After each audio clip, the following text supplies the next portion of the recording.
Kembali lagi bersama Akila di Bintar, Bincang Pintar. Kali ini cukup spesial karena selain kita belajar pajak, ngobrol-ngobrol pintar tentang pajak, saya sama teman saya sekalian nih belajar memanah. Ikutin terus ya. Nah, hari ini saya ditemanin teman saya tuh, namanya Reti. Beliau adalah seorang bidan yang sudah mempunyai klinik di Denpasar. Nah, apalagi keunikan dari beliau? Yuk ikutin terus ya di Jurnal Catra.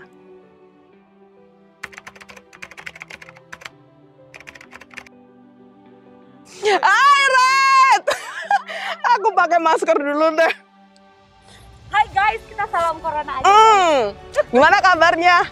Baik, tapi sedikit panas sih hari ini karena kita lagi di lapangan ini ya. Ketemunya kok di sini sih Mbak? Lu mau ngapain ke sini Mbak? Ya kamu libur terus hari Minggu, gue mau ngapain? Pinginnya belajar memanah. Kita perbaiki. Tarik, tahan dulu. Ada namanya tumpuannya. Tumpuannya di.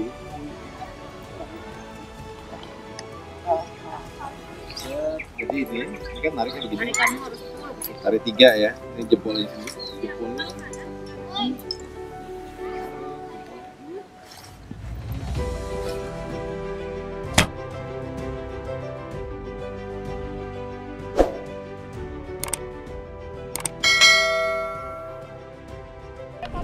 Panahan tuh berat juga ya. Aku kira ini. Ini juga aku udah merah ini. Ternyata pegel Cuman ketutup juga. aja. Iya, pas ngangkat begini tadi nih. Kayak gitu. Berat loh Mbak. Aku tadi mau nanya sesuatu, mumpung belum lupa nih Mbak. Apaan?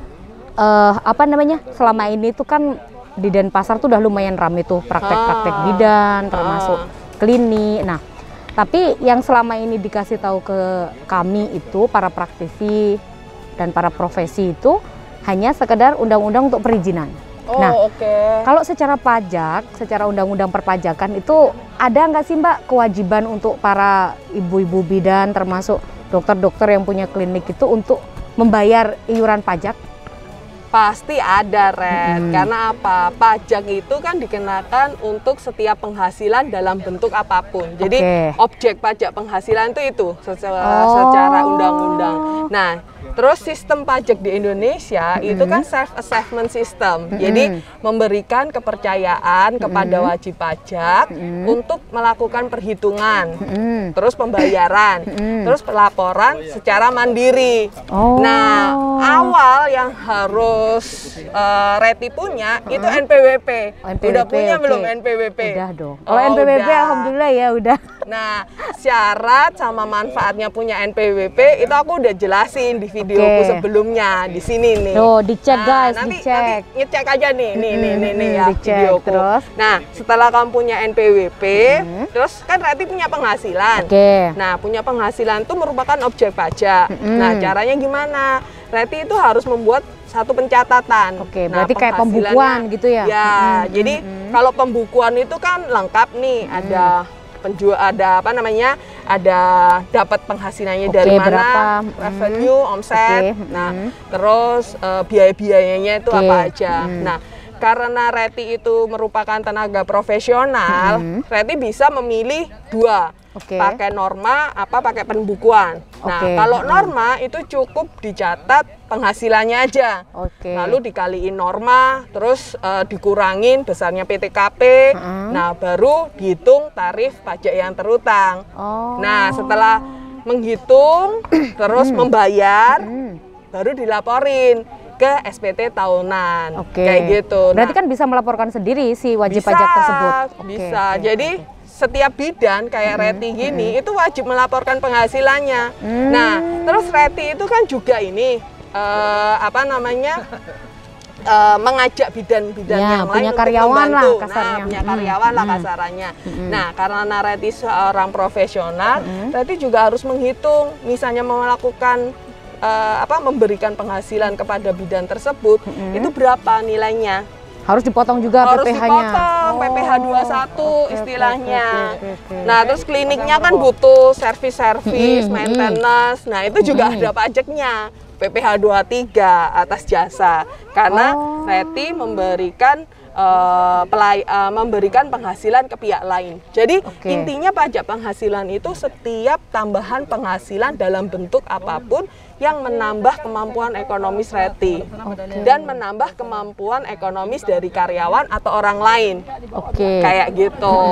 Berarti apakah ada rating nominal, Mbak? Misalnya dalam 1 tahun nih pendapatan si tempat praktek tersebut misalnya di minimal berapa dia mulai wajib melaporkan itu? Wajibnya apa gini, jadi pajak itu dikenakan apabila penghasilannya sudah melebihi PTKP.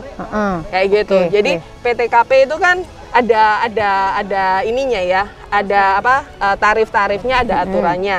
Kalau kayak RETI kan masih single nih, berarti belum kawin, ya kan? Nah, kalau belum kawin itu 54 juta setahun. Per tahunnya minimal di 54 juta itu setahun ya. Bener. Berarti kalau aku yakin Reti lebih lah. Berarti beli alat panahan yang ini lumayan mahal ya ternyata ya investasinya. Ya. Yang ini aja kayak begini doang ya 2 juta kembalian mungkin cuma cukup pakai beli bubur. Iya, ternyata selain kita berolahraga ini kita tahu harga. Investasi harga. Ini cukup lumayan juga. Oke, berarti kayak mungkin ini jadi pemberitahuan juga nih sesuatu ilmu yang barulah buat teman-teman saya terutama. Karena kan banyak banget teman-teman yang sudah buka praktek secara mandiri dan lain sebagainya. Nah, yang mungkin pendapatannya sudah pasti saya yakin banget mereka pasti lebih dari itu kalau untuk hitungan per tahun. Oke, misalnya nih Mbak, dengan sengaja misalnya si bidan atau dokter tersebut untuk tidak membayar pajak tersebut. Nah, kalau tidak membayar, itu resikonya ke mereka seperti apa? Wah, resikonya tuh berat banget tuh. Karena apa? Pajak itu kan merupakan iuran wajib yang sifatnya memaksa. Jadi kita ini kan tinggal di Indonesia, apalagi di masa pandemi ini, pajak itu merupakan salah satu penerimaan terbesar yang dibutuhkan oleh negara untuk menghadapi pandemi ini, ya kan? Apalagi ini yang kita mau vaksin. Nah, vaksin untuk beli juga vaksin itu bener, itu kan nggak murah juga. Gimana negara bisa dapat uang untuk segini banyaknya korban yang sekarang di Indonesia lagi tinggi ya kasusnya. Dan sanksinya itu sesuai dengan undang-undang itu bisa sampai ke pidana loh, Red. Bisa dipenjara? Bisa. Nah, makanya sebagai wajib pajak yang baik dan masyarakat Indonesia yang baik, bangga membayar pajak itu penting loh. Karena dengan begitu hidup kita juga bisa ikut membantu untuk negara juga kan. Bermanfaat buat orang lain. Nah, terhitungnya tuh gimana Mbak? Misalnya nih, NPWP-nya si perorangan tersebut udah jadi tahun 2016 kasarnya. Sekarang kan 2020 nih, ilmu yang Mbak sampaikan tadi didengar nih oleh teman-teman saya semuanya di sini. Nah, mereka kan baru dengar otomatis kan secara 4 tahun yang lalu anggap mereka melanggar, tidak membayar pajak tersebut. Itu apakah akan menjadi resiko terhutang atau hilang? Resiko. Jadi gini, pajak itu juga mengenal namanya masa daluarsa pajak. Nah, masa daluarsa pajak itu 5 tahun. 5 tahun. 5 tahun. Jadi misalnya nih ceritanya 2016, 16, 17, 18, 19, 20 kan. Tahun. Kan ini belum masa daluarsa. Nah, berarti 16 ini wajib harus dilaporkan juga. Kayak gitu. Berarti 4 tahun itu kalau ada pajak wajib jadi double plus sama sanksi-sanksinya. Kalau daluarsa udah jadi 5 tahun daluarsa pajak nggak karena misalnya nih kalau sudah daluarsa pajak negara pun juga tidak bisa menagih kecuali memang ada data temuan lain ada data temuan lain yang mengindikasikan memang ada penghasilan yang belum dilaporkan pajak. Kayak gitu. Berarti caranya nih Mbak, sekarang mungkin saya sadar sekali teman-teman di sini pastinya udah mulai was-was nih dengan segala resiko dan pidana yang akan terjadi nih. Jadi saya rasa pasti teman-teman pengen tahu gimana caranya untuk bisa memenuhi wajib pajak tersebut. Caranya setelah punya NPWP. Nah, hitung dulu penghasilannya itu berapa. Pembukuan yang tadi Mbak bilang. Pertama kalau saya nih sarannya print dulu rekening korannya. Di print. Dari situ sepanjang kan tahun dia double itu. Sepanjang tahun tuh oh ini masukkan uang dari mana, dari mana, ya, dari mana. kelihatan. Nah itu dikumpulin. Total penghasilannya 1 tahun itu berapa? Ya, terus habis gitu dilihat norma perhitungannya itu kira-kira tahun berapa. Karena gini, kalau penghasilannya setahun di bawah 4,8 M, itu wajib aja bisa pakai norma. Nah nanti pekerjaannya apa? Nah nanti dilihat di tabel norma itu berapa? Ya profesional berapa, penjual itu berapa, dagang itu berapa. Jadi ada hitungannya. Langsung kaliin norma, totalannya itu berapa, penghasilan netonya. Jadi yang diterima itu istilahnya penghasilan bruto. Kaliin norma jadi penghasilan neto. Nah dari penghasilan neto kurangin PTKP. Nah setelah dikurangin PTKP baru dikaliin tarif pajak. Nah tarif pajaknya untuk orang pribadi itu progresif, artinya bertingkat. Jadi kalau penghasilan netonya sampai dengan 50 juta, pajaknya 5% aja. Padahal kecil sih ya hitungannya ya, cuman memang 5%. orang Indonesia itu rata-rata malas ini loh Mbak, malas ngitung. Nah, ya itu, malas mencatat dan berhitung. Nah itu yang akhirnya terbentuklah konsultan pajak.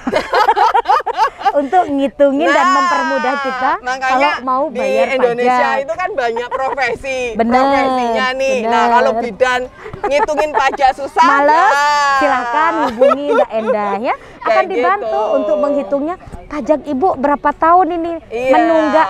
Pajak saya juga berapa tahun ini guys, belum kelihatan. Kayaknya setelah ini saya curcol ini. Nah, jadi hitung pajaknya yang benar. Membantu pemerintah untuk memasyarakatkan pajak itu untuk kita dan balik lagi dari ke kita untuk kita juga. Benar sih Mbak. Gitu. Wah, guys, ini sebuah pengetahuan yang bikin ya. Selain pencerahan, saya juga shock ini. Berapa hutang pajak saya? Nah, kita latihan lagi nih. Jadi otomatis akan bikin pusing. Cuman mungkin saya bisa minta spesial khusus ya Mbak ya. Jadi deskripsi caranya tadi nanti bisa ditulis ya di bawah video. Iya. Aku tuh juga bikin kelas loh yang namanya kelas Kempol, kelas mengajar pajak online. Jadi nanti Reti bisa kumpulin mengajar pajak online. Untung nggak sempol ya. Jadi Kempol, bikinnya Kempol, kelas mengajar pajak online. Jadi nanti Reti mungkin bisa arrange teman-temannya bidan, semuanya kita kumpulin. Kita sharing lah, sharing session kayak gitu bisa melalui online kan, karena kan semua sekarang serba online kayak gitu. Jadi kita bisa sharing apa aja sih kewajiban pajaknya yang untuk khusus untuk profesi bidan seperti Reti. Gitu, Ret. Saya merasa tercerahkan. Kalau lagu TikTok tuh yang langsung wow guys, cerah guys. Langsung. Sama nih kayak kita main gini, tercerahkan. Ini untuk membayar pajak butuh fokus. Kalau mau fokus,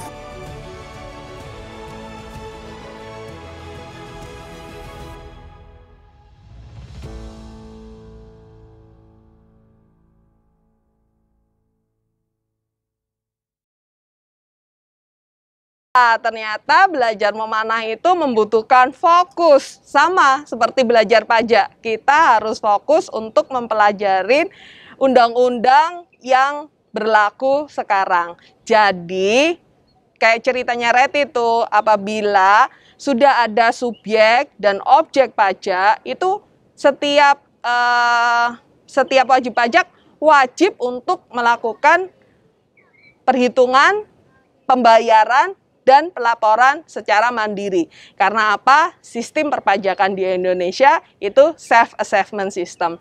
Nah, cukup segini ya kawan Catra. Jangan lupa untuk like, subscribe, dan tekan tombol share apabila informasi ini berguna untuk kawan Catra yang lain. Sampai jumpa. See you, bye-bye.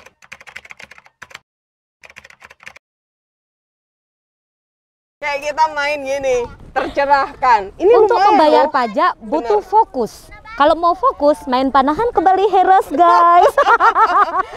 Mau tahu coachnya ini, guys? Coach Zul, sini coach. Nah, ini coachnya. Bayangkan itu. Nah, jadi ini kan masih pas.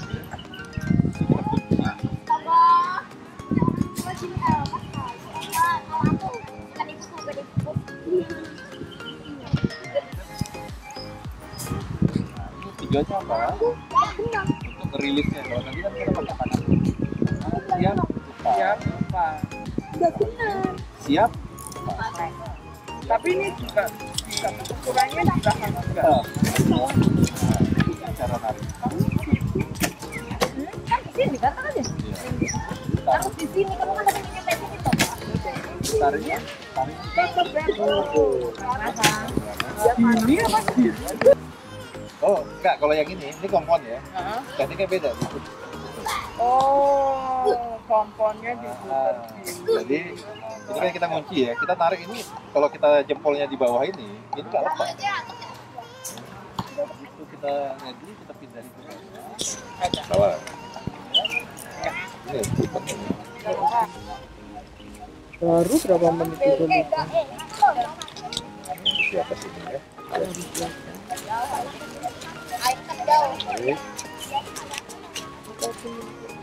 Lihat dulu, bidik dulu. Nah, oke, cari bidikannya dulu, sudah pas. Baru pindah pelan-pelan. Jadi, iya. Ya, hebat Mbak. Oke. Udah mulai grouping.